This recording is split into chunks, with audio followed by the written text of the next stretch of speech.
जय जगन्नाथ पिला माने आशा करे तुम सब भलरे थिबो तुम घर लोक समस्ते भलरे थिबे तेबे मु भगवान को पाखे एतिकी प्रार्थना करूची तुम मैंने सब बेले एमती हसु थाओ खेलु थाओ नाचु थाओ गाउ थाओ किंतु पिले गोटे कथा मन रखिबो जीवन रो प्रत्येक मुहूर्त रे किछि ना किछि शिखी चलो कारण एमती शिखिबा द्वारा तुम प्रकृत पक्षे गोटे असली मनीष ही बाहरिबो।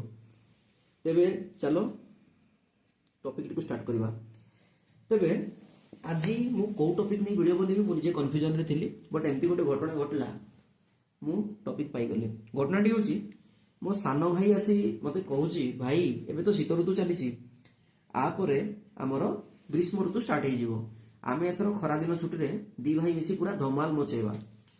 कथाटा सुनी जति न हसीची ताडू बेसी दुख लागला मते। कथा होची मो भाई जानिनी जे केउ ऋतु परे केउ ऋतु आसे।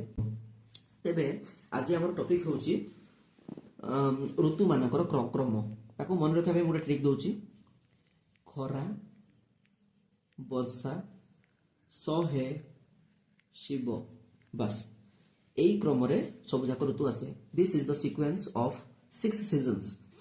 तेबे प्रथम ऋतुटी हमर होची ग्रीष्म ऋतु ठीक अछि।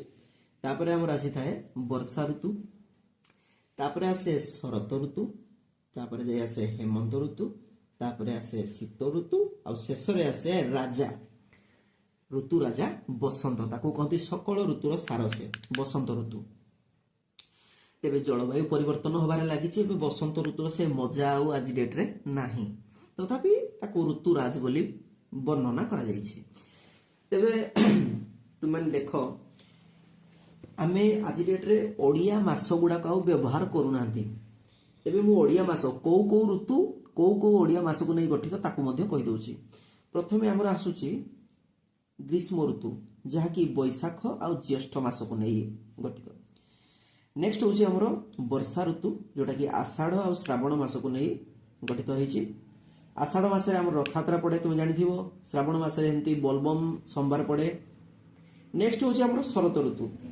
तेबे शरत ऋतु हमर भाद्रव मास आ आश्विन मास को नहीं गठित।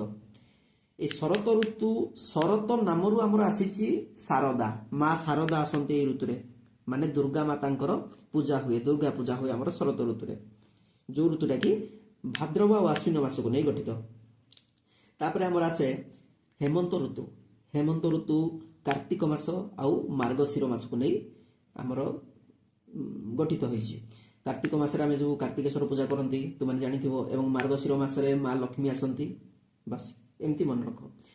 तापरे हमर आसे शीत ऋतु।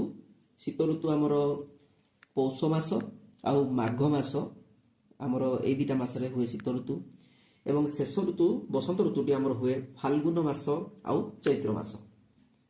आशा करी तुम माने सब मन रखि देथिबो। एबे आमे ए समस्त ऋतु गुडा को इंग्लिश रे जानिबा। हमर फर्स्ट सीजन टा होची ग्रीष्म ऋतु ताकू आमे इंग्लिश रे कहंती समर सीजन। सीजन माने ऋतु ठीक अछि। Next one is rainy season Varsha Ritu rainy season. तापरे हमर आसे शरत ऋतु ताकू कहंती आमे ऑटम सीजन ठीक अछि। This N is silent autumn ताकू प्रोनाउंस करबो ऑटम। नेक्स्ट होची हमर हेमंत ऋतु ताकू आमे कहबा ड्यूई सीजन। कहीं ताकू आमे कहीं लोग कहंती ताकू लेट ऑटम आउ कहीं कहंती प्री विंटर। एनीवे आमे ड्यूई सीजन मन रखिबा। तापरे हमर आसे शीत ऋतु तुम सब जानिथिबो विंटर सीजन शीत ऋतु आ शेष ऋतुटी हमर होची बसंत ऋतु बा ताकू कहि परबा स्प्रिंग सीजन ठीक अछि। तेबे पिला माने एठी गोटे मो इंटरेस्टिंग फैक्ट कहकु चाहूची रेनी सीजन विषय रे।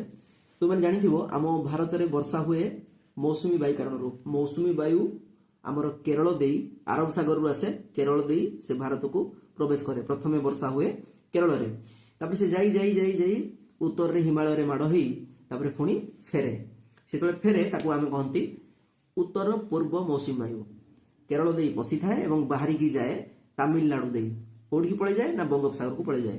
तेनो ए रेनी सीजन को आमे इंडिया रे आमे कहू मानसून ठीक अच्छे এইটা थिला हमर आजिर टॉपिक आशा करी तुमको टॉपिक टी भलो लागि थिबो जदि भलो लागे तेबे निजर सांग साथी मान सहित शेयर करो भलरे थाओ बस खुशी रुहो थैंक यू।